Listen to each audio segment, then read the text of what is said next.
Ahmad ma'am खुरमजरी मैमगीदमत कानब video पुदन लाक्सरी असी पुजब वीडियो से SSCgi की फिजिकल चटकदब इचिनलाउसिंगी मतंगदा मोइना पुगदब डॉक्यूमेंट चिंबा अदुगा करी करी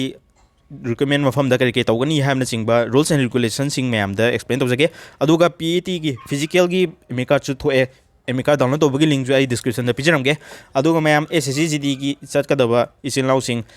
अमुफो रिक्रूटमेंट चत्रब कैंडिडेट यौबीरमगनी अदुना मैम मणिपुर की चटकदब रिक्रूटमेंट चटकदब मफम मणिपुर की मफम लेबा इचिनलाउसिंग पुन्ना पाउ फंगनब यानबगीदमक्ता अइना मणिपुर GD WhatsApp ग्रुप अमा सेमजबनी अदुना मैम WhatsApp ग्रुप की लिंक जो डिस्क्रिप्शन पीजरमगे अदुगा लिंक दुदगी चंगगा मैम डिस्कस तौरगा कमाय कमाय तौबनो करी करी डॉक्यूमेंट पुदिनो हामना चिंबा मैम पुंग असुक्ता लाकनाजे हामना चिंबा मैम डिस्कस तौबगी खुदोंचाबदा पीजगे अदो मैम टेंतंगना हाइजगे फिजिकल तौबसी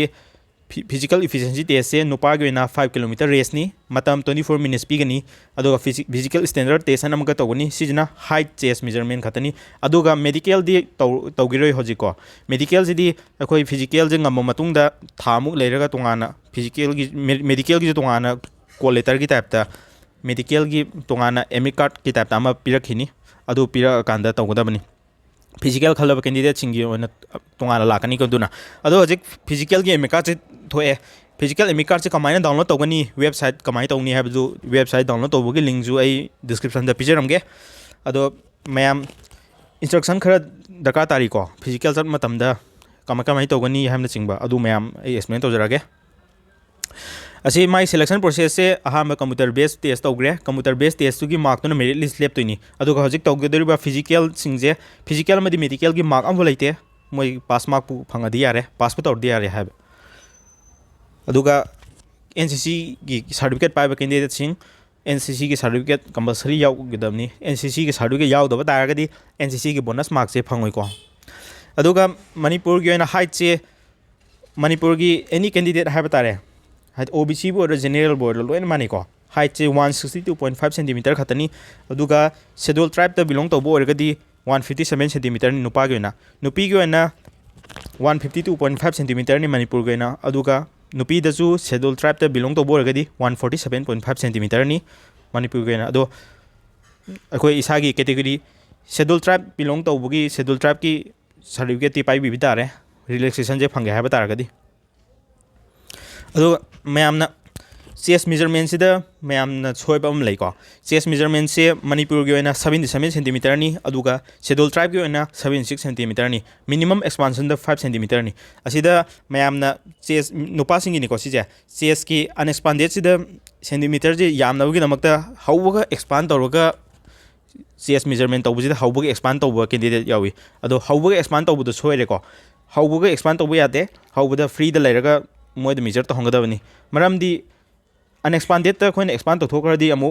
नौना एक्सपांड तौबगी अमु ओलक्पा मतमदा 5 सेंटीमीटर एक्सपांड तौगदबनेबा 5 सेंटीमीटर दा यौबा ngam हाना एक्सपांड तौथोखरदी अदुना हानगी इहान हाना अनएक्सपांडेड ओनबजे इसाजे फ्री दा लेरगा अदुदो ओलहलो अदु लोयर मतुंगदा एक्सपांशन तौरो हाइना मोना हारकनी अदुदा 5 सेंटीमीटर यौनबा दुम एक्सपांड तौबो ngamgani को अदो मैम असुगुंबा अकुपा डिटेल्स से मैम फिजिकल दा कानागने मैम एक्सप्लेन तौजबनी लमजेन सिना नुपागी 5 किलोमीटर नि मतम 24 मिनट्स नि नुपीसिंगी 8 मिनट्स 30 सेकेंड की मनुंगदा 1.6 kilometre chain ngamgadabni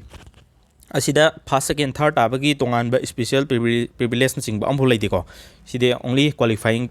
tangni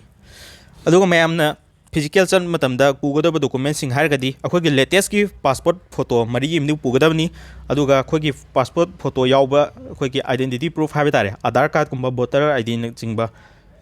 अखोगी लेजबा ID card अमदी पुगदबनी अदुबु अखोइना SSC की फॉर्म थाजि मतमदा आधार कार्ड ति चंगिबनेना आधार कार्ड ति कंपलसरी पुबियु अदुगा पासपोर्ट फोटो मरीगा अदुगा फिजिकल की एमए कार्ड चु पुबिगदबनी हाइबा डॉक्यूमेंट सिंग यावदबा तारगदी फिजिकल चेन मतमदा चेलहलोइगो मोइना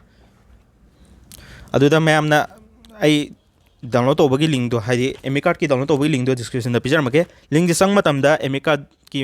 इंटरफेस अम थोरकनी सिदा रजिस्ट्रेशन आईडी मेलो डेट ऑफ बर्थ मेलो वेरीफाई ह्यूमन एना वेरिफिकेशन की यावगनी असिदा खोना मेन मतमदा हानगी SSC की रजिस्ट्रेशन आईडी दो खंगबा तारगदी रजिस्ट्रेशन आईडी दो मेलगा डेट ऑफ बर्थ मेलगा वेरीफाई तौबगी जे तौबिरो असि नत्रगना हाना अखोगी एमए कार्ड चु लोय लेबिरंगनी एमए कार्ड तजु रोल नंबर यावी रोल नंबर दो मेलगा date of birth melaga mai verify gi code se namaga adum search tawraga MA card ki matang da loina phangani ko asida koi sida changa matung da koi MA card ki matang da loin thorakani hadi physical candidate amaga physical gi numit che manadaba yai ko mi ji yamne na aduna physical gi matam si date kya da no haib da thorani isagi category na chingba reporting time ga je 4 am da ni ko 4:30 am da aduna kharanga na sapi bitare ayuk ki ayuk ata da ni hadi recruitment gi reporting time jidi yam ngan tawnai ba ado akoina sigi interface sida makhada click here to print your call letter and thokani sida call letter je candidate sing amaga manari ko hadi matam se khara thenga taba candidate oragadi MA card se print tawba yagi roi adu nganna taba hai tare 24 gi hawtuini 25 da taba candidate sing di hoji call letter print tawba yare asi call letter je print tawbiro print tawra matung da khoi gi MA card che thorakani MA card che da khoi gi name na singba details sing reporting time aduga PST PAT gi date thorani aduga exam center si assignment file Mantripukhi da tai ko aduga assignment file number 4 dani asi address loina khoi gi MA card loina yauragani adu khoi gi photo na singba signature sing lo yaurani aduga sida kwai maru oi je kaina ha matam da magi MA card ki maning da yauba kano information khara yauri ko rules and regulation khara si mayam da haijage adu khoina physical sat matam da physical gi MA card se compulsory pugadam ni ahan mada aduga akoina hadi height chest measurement sing taw matam da khoi gi necessary document sing je pugadabani aduga akoina kari makoina puriba document sing je si gi photocopy akoina self attested ai batare xerox copy amam de loi pugadabani xerox copy je khoi isa gi signature amam tawraga pugadabani akoina puriba aadhar card pu puraju aadhar card che puba taragadi aadhar card chi gi xerox copy pugadabani aduga khoi gi self attested signature am pugadabani aduga khoi gi category certificate hai batare SC ST boiro adugi certificate puba taragaju adugi kon xerox copy ma puraga duju khoi gi self signature tawgadabani domicile certificate puragasu domicile certificate to gi xerox copy ma lauruga aduga self attested tawgadabani mona self attested tawgi document sing je sunaba pudaba taragadi requirement mafam de yauraga computer center manak to chena raga muk tawbugi thaba ma lakpe ai ko aduna hosik ngalingai da loin document sing ready tawro thambiyo aduga akhoi gi aadhar card na chingbaju xerox copy ga loina na pugadamni photo passport photo mari pugadamni passport photo pugadaba photo je kamai tawna ham tamda koin recruitment gi form thajimba hap khiba photo do adu samana pugadamni ko atoba puba yade aduga akoina sigi physical sat matam da moina akoi gi candidate singi sana ba kai haina adu maina kanam da pibira oi ko aduga